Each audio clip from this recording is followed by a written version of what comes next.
Today, I'm speaking with Cindy Lowe, founder, president, CEO of Red Velvet. She is an amazing entrepreneur, and we're going to hear what she did the last 20 years, what she was faced with change, how she's managing her time and her team. Enjoy the conversation with Cindy Lowe. Hello, and welcome to a new episode of the Business of Meeting podcast. And today I have the great pleasure of finally speaking with the rock star in our industry, another one, but she's been very busy. She's been planning meetings all over the world. She's also had a DMC in the past. She had to change the strategy of her business with COVID. She's absolutely amazing. Ladies and gentlemen, the one and only Cindy Lowe, the founder and president CEO of Red Velvet in Austin. Cindy, so glad to be speaking with you. Thank you so much, Eric, for having me. I'm very honored and humbled that you thought of me. So let's do this. How can I not? We see you everywhere. You're celebrating 20 years of your company. Yes. I love the post. That is huge, especially after what we just went through in the pandemic. Absolutely. Absolutely. So how did you get first 20 years ago? Take us back 20 years ago. How did you get into this industry? And more importantly, how did you decide to run your own business?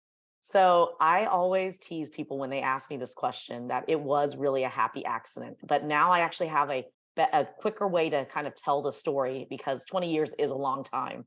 So similar to how COVID affected everyone in wherever they work, my trigger point was 9/11. I happened to be in tech. I happened to be working in New York City. Actually, I was right outside of New York City the day 9/11 happened, which I'm very grateful for because I was a little bit distanced from the ground zero.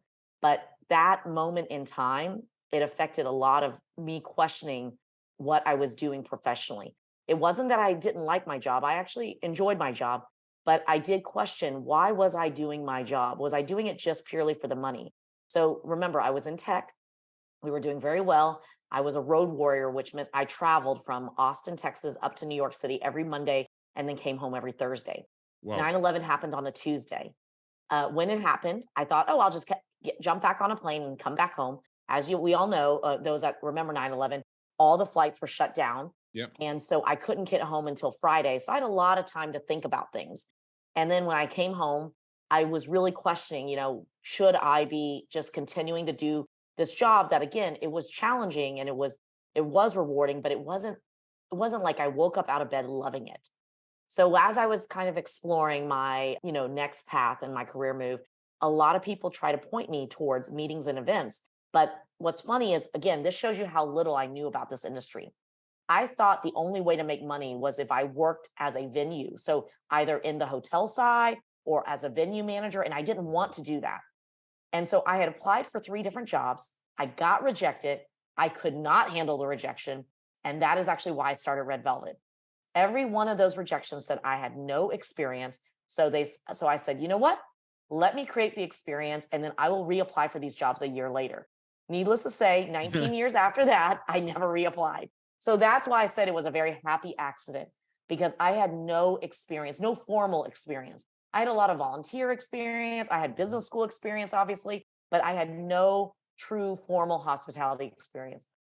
So I had to dive in, teach everything myself. This was also pre-Google days. So there was just a lot of things that I had to teach myself to get to where we got to. It did take a little while, but I loved it so much that it didn't stop me from trying.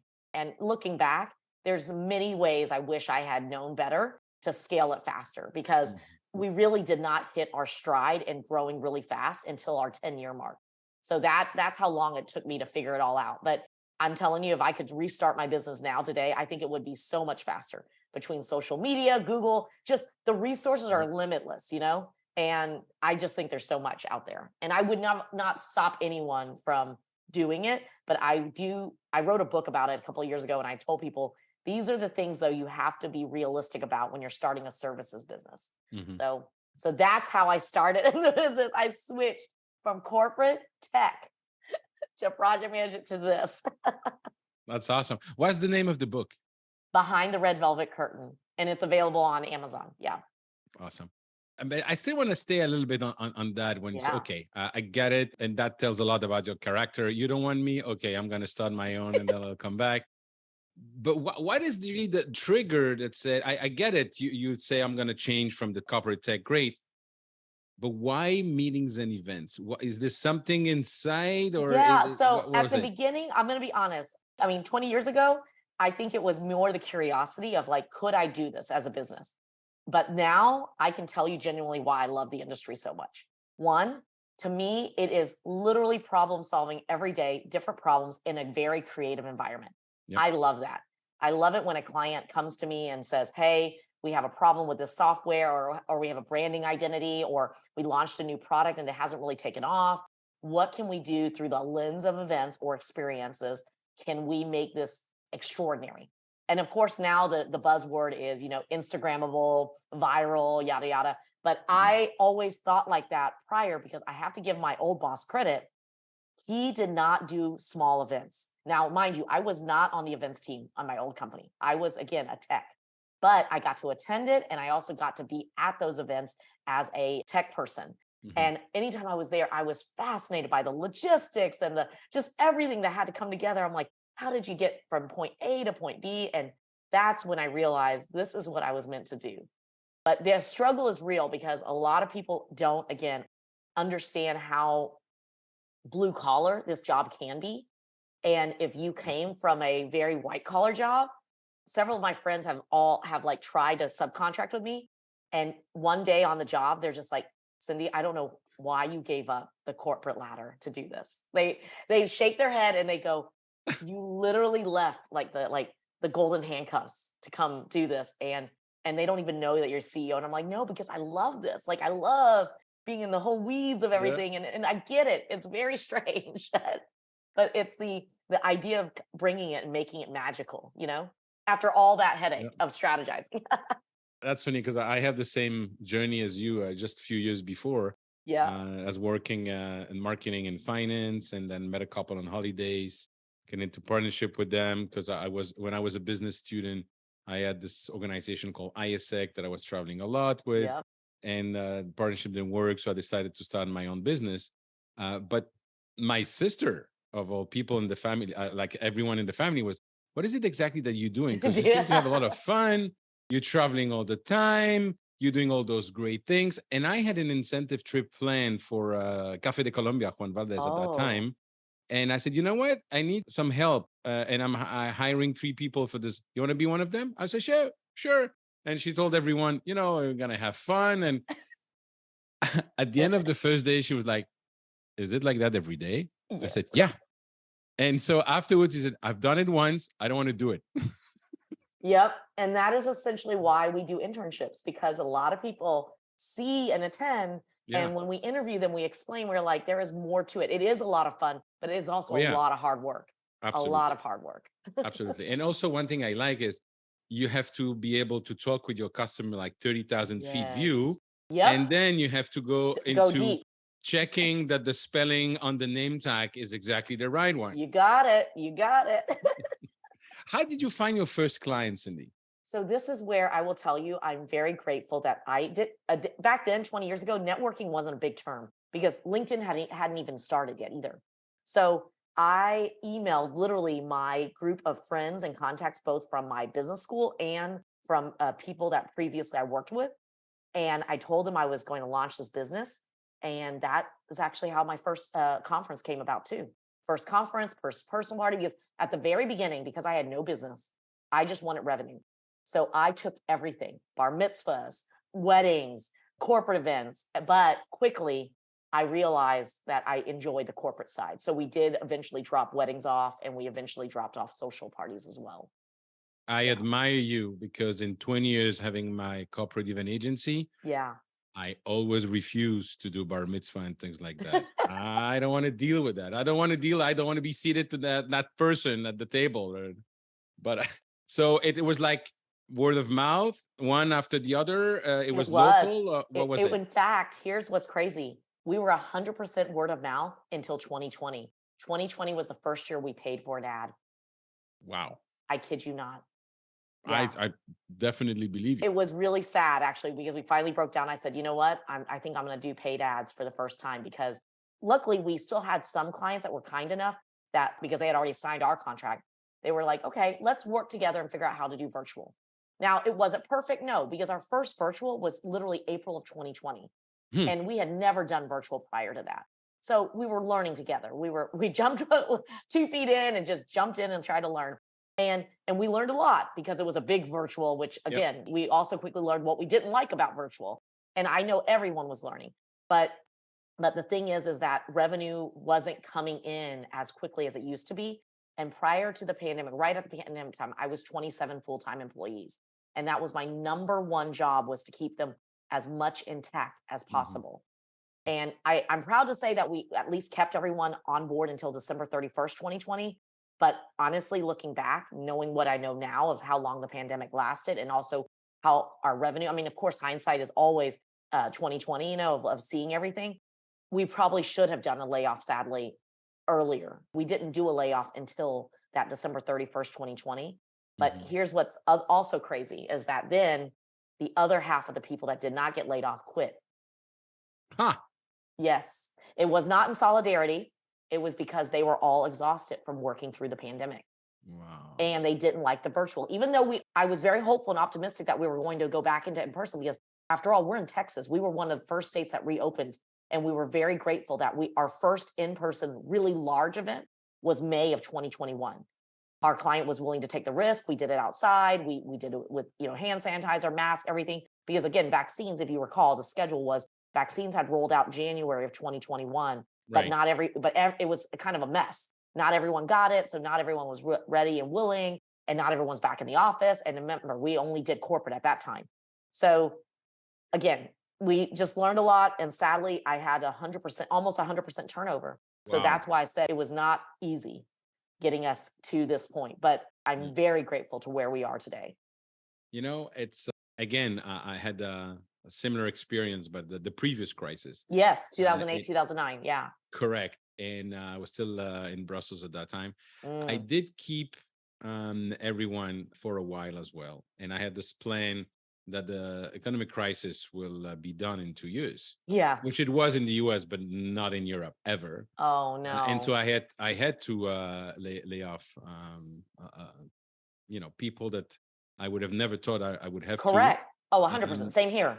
but on the other hand, and I'm sure you were the same, but I was very transparent with We the were. numbers, with the revenue, with the cost. Yep. And at the end of the day, I think that's for anybody's listening now that is having their own business or thinking of Yeah. starting their own business. The first fiduciary duty is to make sure that the business still exists Correct. Absolutely. by No, being we were. as Yeah. human as you can. But Yep. if there's no business, then nobody's there. Correct. If there's no revenue, how do we pay everyone and everything? Yeah, no. Every Monday we would share. And actually, at some point, the team did actually ask us to not share every Monday because it was Hmm. they couldn't, the burden of knowing the number, and especially knowing that didn't shift. So they said, can you just share it with us when there's a shift, either dramatically down or up? Because Mm. sharing it every week was very hard for them. And so we did stop for a little while. But what's interesting is, again, every person, what I learned again in the pandemic years is every person heard my numbers differently. We literally shared openly, this is how long our runway is. If we do not bring in additional revenue, it shrinks, guys. Like, you understand, like, because we are literally eating into the money and we are not replenishing it as like we normally do in a regular year. But for some reason, all everyone heard was it's going to be okay, because I was trying to end on a positive note. And that's why I was like, when revenue was not coming in fast enough, I was like, guys, this is going to have to happen. And unfortunately, when we finally reviewed it again, we were like, yeah, we tried as long as we possibly could, and we had to make a cut at that point, and to help us get through, yeah, the 2021, which we did. And the one interesting part is, again, of course, business came back so fast for anyone in this industry, Hmm. especially in Texas and Florida, because we were so wide open, Yep. that because I had all that turnover, it was actually hard for us to say yes to all the business because we didn't have enough people, and I didn't want to sacrifice quality. So we ended up actually raising our rates. I know that sounds crazy. We raised our rates and our minimum during a pandemic in order to make sure we were working with qualified and clients that actually valued us versus just signing everything. Mm. And that was hard because the team was like, why are we turning away? Like, I think in 2021 we referred off over 40 pieces of business to other people because we could not take it on and honestly be able to do a good job. And people were shocked. And I said, I have to protect not only the team that's left, but also make sure that the new team hired understands the level of that of quality that the client's expecting because they just joined our team. So they have no idea Yep. what's happening and what's going on. So Cindy, it's Yeah. you have to stop with half of your team, and then the other half is burnout with Yep. everything. Yep. You end up almost alone. Yep. I'm I am grateful sure, our leadership team stuck it out. They actually stuck it right? all the way out. Good. And I'm sure that you all, what the people left, they're also very burnout. Yep. You see the situation. Yep. What is going on in your mind at that moment, and what kept you moving one foot after the other every day? So the first one, what went through my mind for sure was what can I do to help alleviate it? And honestly, the only way I knew best was to jump back in. So for the year of 2021 and 2022, I did jump back into producing. So for almost 5.5 years, I had not been producing events. I was only on the sales side and marketing side. So I would go out, I would meet the initial maybe marketing CMO or the VP of Mhm. sales, and then I would pass it to our team to close it, and I would exit out. But in 2021 and 2022, I all of a sudden was being assigned as the lead producer because the team was burnt out and I didn't want to lose the piece of business. So I was producing events on the ground, on site, in the meetings, in the weekly, status calls, et cetera. And then what kept me motivated, honestly, was because I could see our new model working. I just needed to figure out how to get the current team all on the same page. And I was really, I truly am still, even today, very optimistic about it working. It just, we need to finesse a lot of things because we have basically a whole new team. And I need to make sure that they can work together Mhm. succinctly because it's no longer just one person working on a program from beginning to end. It's a pod, meaning Yep. it's 3 to 4 team members working on a Yep. big program from beginning to end. Yep. So that's what kept me motivated. And I am truly sticking to in 2023. I've already made it very clear to the current team and to leadership, to our leadership team, that I am going back into my role as sales and marketing only. So I will not be the lead producer on anything. Like we've hired enough people now that each person is going to own this. But I know there's going to be some adjustments because some of these people haven't had to do that yet for us. They Yep. literally just started a few months ago and they've kind of been more like shadowing me. So I know I've sheltered a little bit of how much work it is. And so I'm hopeful that in 2023 they can see how much they have to kind of step up to the plate with me kind of taking a Absolutely. back seat. And that's how you will scale the business, and you know Yeah. that. Good for you for going back into producing because the necessity was there with the Yeah. crisis. But that's also, I think, for those listening, a great lesson here. If you have to do it, of course, obviously you're doing it. Yeah. And the point is, as the owner of your own company, Yeah. especially with your background in corporate, so when you speak with people, with your client, Yep. there's a different level of conversation, which is not based on logistics, but just based Correct. It's the high on level their business. asking them the why. Exactly. I was like, why are we doing this? Because I go, are y'all having sales issues? Like, yeah. Oh, absolutely. Yeah. And so for you to be able to do that as a business owner, you have to remove yourself Yep. from the logistics. And don't Yep. get me wrong, logistics is essential. If it's not working, Oh, it's people aren't going to 100%. hire Yeah. you. Hmm. But the point is, too many times, and very often I see business owners, independent planners, they sell a little bit and then they execute the program. They don't Yeah. have time to sell. And when the program is over, they don't have business. Yep. And it's Yep. like the hamster wheel all the time. So Yes. Oh good my for gosh. you for taking the Well, and time out to do that. I was guilty of it for the first 10 years because that's why I said I couldn't see past all those logistical details. And I was like, I have to stop that. If I'm going to scale the business, I really need to get out of the weeds. And that's why I forced myself to also stop producing back then too. So that's why I was like, this time I was like, I cannot be in it too long. We're not going to repeat a mistake I made 10 years ago again. The only reason why we had to do this right now was because of the pandemic. And because I wasn't willing to lose any more of our current hires. I Right. could tell genuinely they were tired. And here's what's interesting. Because of all especially in the US at least, especially all the up and downs of all the different protocols of gatherings were changing constantly. Our corporate clients waited till the very last minute to decide if they wanted to do the event. And Yes, could we do it? We always joke that we're firefighters and we can put it out and yada yada. Yes, but the problem is that so much changed during the pandemic of the supply chain issues, budgets, staffing. A lot of the people I used to be able to call on, they quit or they Mm, they had to find other jobs. yeah. So that made it all equally, challenging. And so I just wanted to make sure we could keep some of our current hires at least insulated a bit Yeah. so that they wouldn't quit because of how hard it was. What type of operating system are you using? So we use a combination of things. We use Monday.com. Yeah. We were on Salesforce, but we actually moved over to Monday.com as our CRM. That actually started happening prior to COVID, but then I ripped the band-aid off during COVID because Salesforce is a lot more expensive than Monday.com. And when you're paying per user, it matters. Yeah. We also use Slack. Mhm. We also use all the Google suites. So we do have Microsoft Office as well because we do have clients, Microsoft including, that require us to keep on that.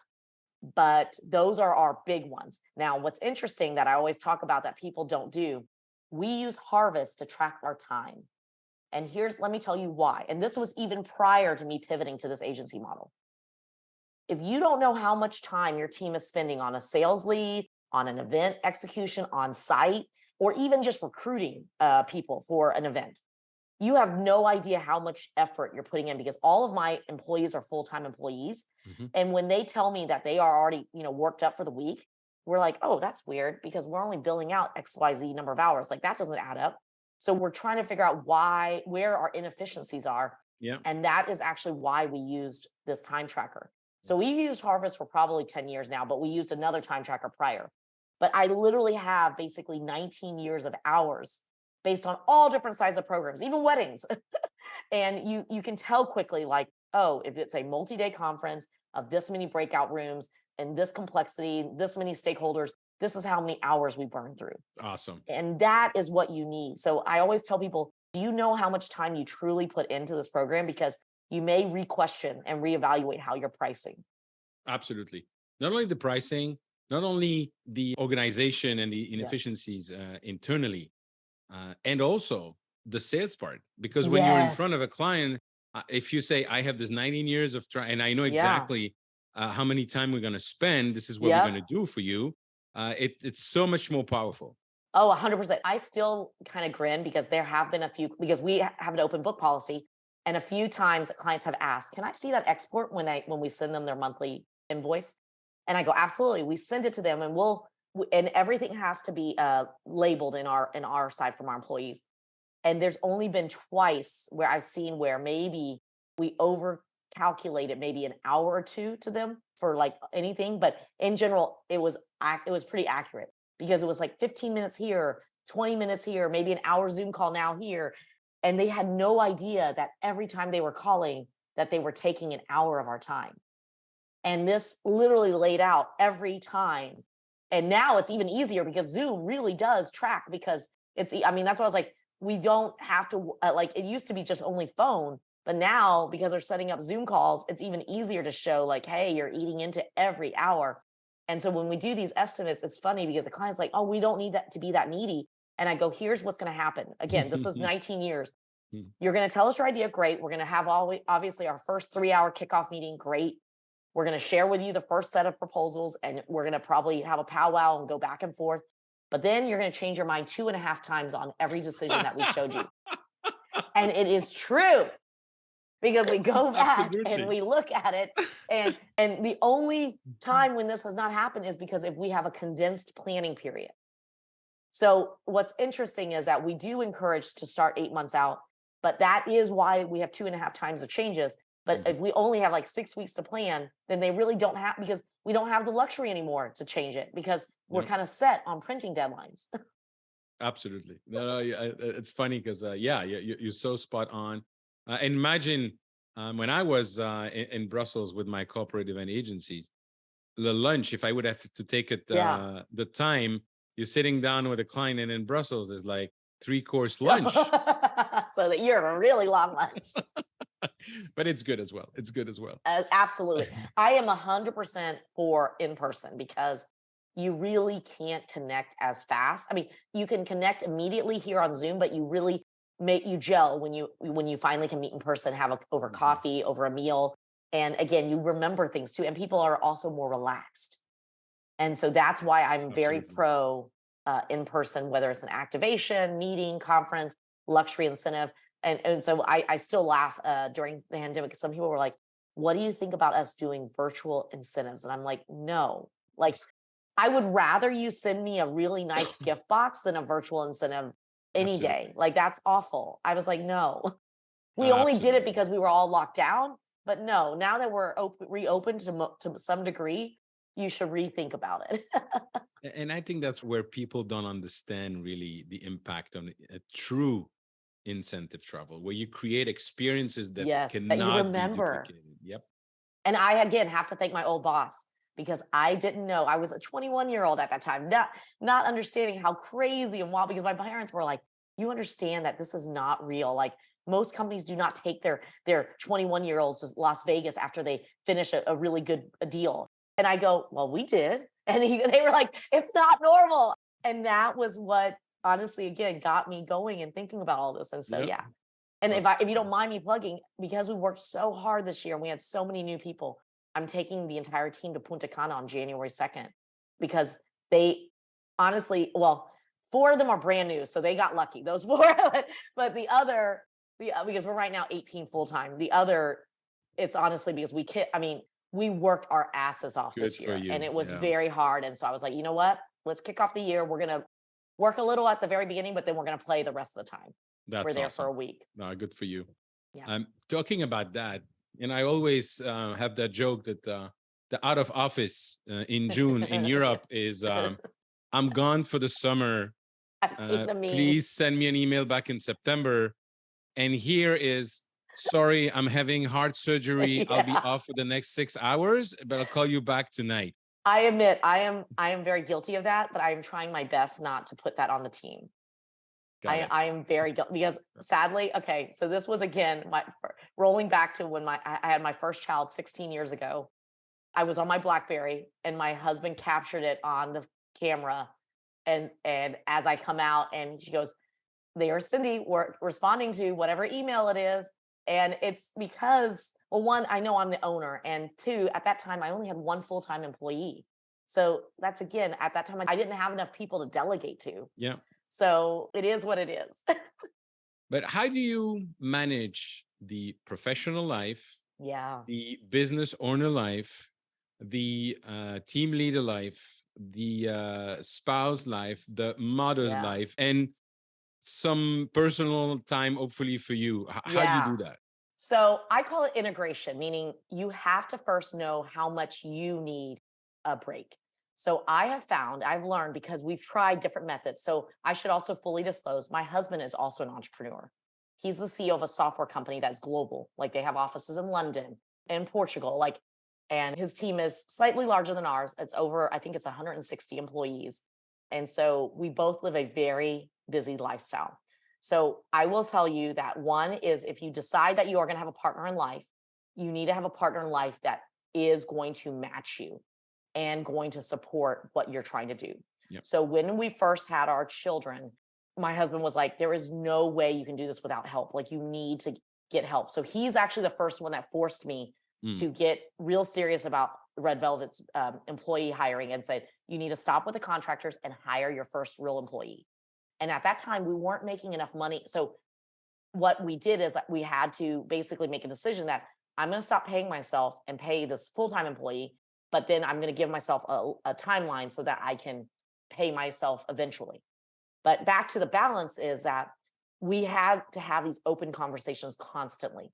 So yes, it may feel a little awkward, but that's why I said it has to work for you and your partner. So me and my husband really do work off our calendars. Like Mhm. if it is not on our calendar, it does not exist. Yep. And we have trained our kids who are now 16 and 13. It's the same way with school. If it's not on our calendar, it does not exist. And it could be as simple as, hey, mom, I have to bring cookies to the bake sale. Uh-huh. If it's not on my calendar, it does not exist in my head, you know? And so it does not exist in the schedule because what I do is I create the time of either buying the cookies or making the cookies. Yep. I'm going to be honest right now. It is usually buying. Second is when I say integration, because my husband and I both bootstrapped our companies, and now he technically has investors. So he did sell half of his company to investors. So he has a board to report to. But Mhm. prior, he used his own money to start it. When we were bootstrapping it, we very much so integrated a lot of our personal and business together. So oftentimes we would double date with other CEOs. So I know that seems awkward, people, because some people like to draw that line, but both me and my husband know that when we are in a networking event, we split up, we go scour the room, we do our thing, we come back at the end. And what's funny is because we don't share the same last name, some people don't know that I'm married to him and vice versa. And someone goes like, "Oh, you should totally meet Cindy." And he's like, "You mean Cindy Lowe?" And he goes, and he'll let them talk, and then he'll be like, "That's my wife." And so it is funny that I know it seems a little strange, but here's the other thing though. I know how much vacation or break time I need and how little or and much I need. So Mm. when I feel that I'm about to reach the breakout point, like burnout point, I do completely turn off email. Good for you. However, this is interesting though. I have found that I am not good with turning it off for more than 12 hours. I actually panic more. Wow. So instead, it is more about the idea of having someone that is, like so we spent the month in Italy this summer with our entire family. And I even brought my parents because they had not traveled since COVID. And people were like, "Are you not taking time off?" I go, "Absolutely." But I'm going to be honest, it will not behoove me to completely turn off email for the entire month. I will be more panicked because I'll have 10,000 emails to come back to. Mm. Instead, I set ranges of times. So I told them that between 4 to 5 p.m. Central, I would be online. And that was the only time I was responding to emails or Slacks, Right. unless it was like a quick one, like, "Hey, Cindy, we got this gift. Do you want it?" Blah, blah, blah. Like it was like I didn't want to be completely unreachable, but they knew that I wasn't like turned off. And honestly, it's not the fact that it's controlling, it's the fact that I do not like coming back to a 10,000 email inbox. And the Mhm. reason why we knew this is because early on in our career, Scott and I, since he travels so much for international, we would mix business and pleasure together. So before bleisure became this big word, I know Yep. that they're pushing Yep. right now, we were doing it 20 years ago already Yep. because my husband would have to travel to London and I would pack up the kids and come with him and we would extend the trip. And I would even try to do a few sales calls and then also show the kids around. So our kids are actually on their fourth passport, even though they're teenagers. It's kind of Nice. crazy. So that's the part where I said you kind of have to mix the two together to get what you want. But do I ever have a time where I truly log off? Log off? Yes, but that's only because I want to, not Mhm. because I have to. No, And I and love it. and and so that's the thing is, but you have to know what works for you Yep. because I know some people they really don't want. So then I tell them on our team, then you really do need to delete Slack and the email, the Gmail off your iPhone. Like delete it. Yep. Do not even be tempted by it. And that is actually why I go on cruises too, because cruise, I refuse to pay the internet fee. So too Well, cheap. they included in the fee now. So Oh, do they really? Okay, that no, it shows you I depends. haven't gone on a It, cruise in a it while depends. then. It Well, depends. But to your point, years ago, and I was still single, but my grandfather couldn't travel on his own anymore, yeah. and so I would travel with him. Yep. And thanks to Citrix at that Oh, time, wow. I Yes. was using Citrix, and we're talking probably, yeah, I want to say at least 20 years ago, I think. Okay. Yeah. But it was phenomenal Yeah. because you can be from anywhere and then have some Yep. time on and off. Have you thought about using a personal assistant that will actually manage your emails? So I used to have a EA, and for almost, I want to say, Crystal worked for me for almost 5.5 years. And the only reason why we never replaced her role was because at that time, I had actually delegated so much of my work. When she left, I didn't need any more assistant. So Right. the only reason why I got busy again right now was because I was planning again.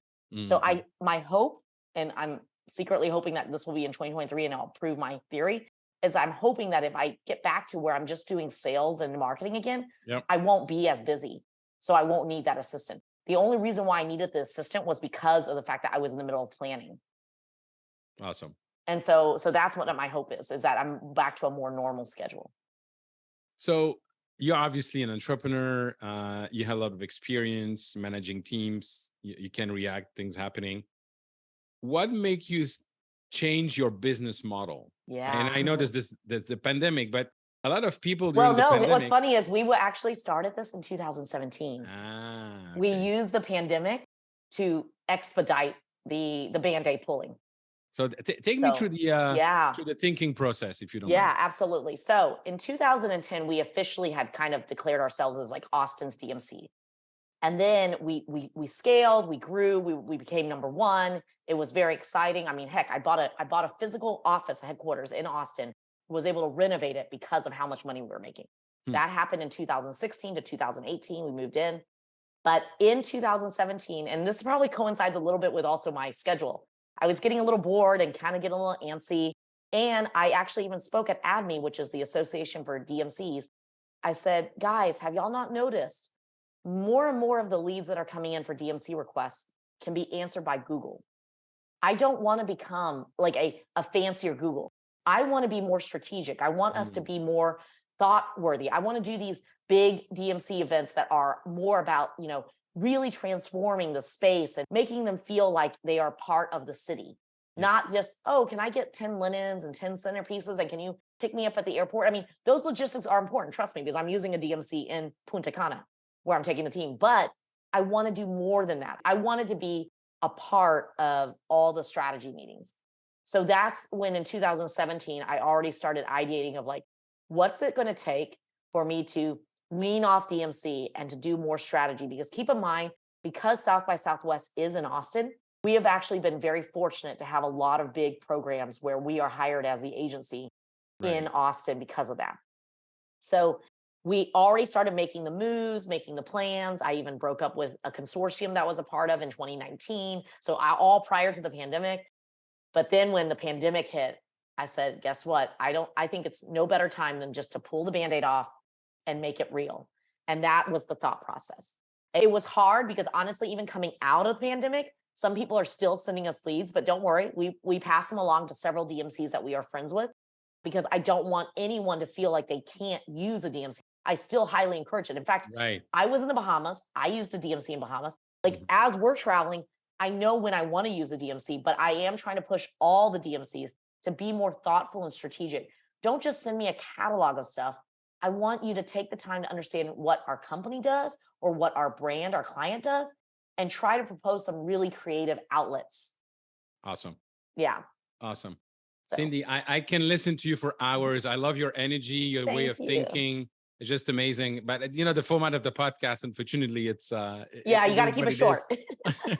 So my last question, imagine one of your kids in 1 or 2 years come to you and said, Mom, I want to work in the meetings and event industry. Oh, yeah. What do you advise me to do? So first, I would ask them actually, because they have seen so much of what we do, work for someone else first. I need them to have a different point of view before they come and actually run Red Velvet or work at Red Velvet or whatever, because they have been such a part of it since the beginning. And I have a fun little side story. Early on, like this is when my kids were toddlers. If you saw balloons, you would normally think, oh, it's a birthday party. And my kids would often go, oh, I wonder if they launched a new vehicle, or I wonder if that gas, like that is how they were talking. And But my daughter, I remember one time she went to a party. She goes, Mom, I just could not figure out the theme. Like, was it unicorns? Was it rainbows? And I go, Sophia, I think they were just turning 7. Like, I think the theme was she was just turning 7. I love And so that is the part where yeah, is that I already know that they are channeling a lot of my energy because me and my husband, we do talk business okay. So I should have mentioned that earlier. We oftentimes do talk shop at home because that is our time to actually catch up. it. And because we can relate to each other in many ways, we often kind of hear each other's out of whether we had a good day or a bad day. And so the kids hear it and we know they hear it. And we know that they are taking the good and the bad along with it.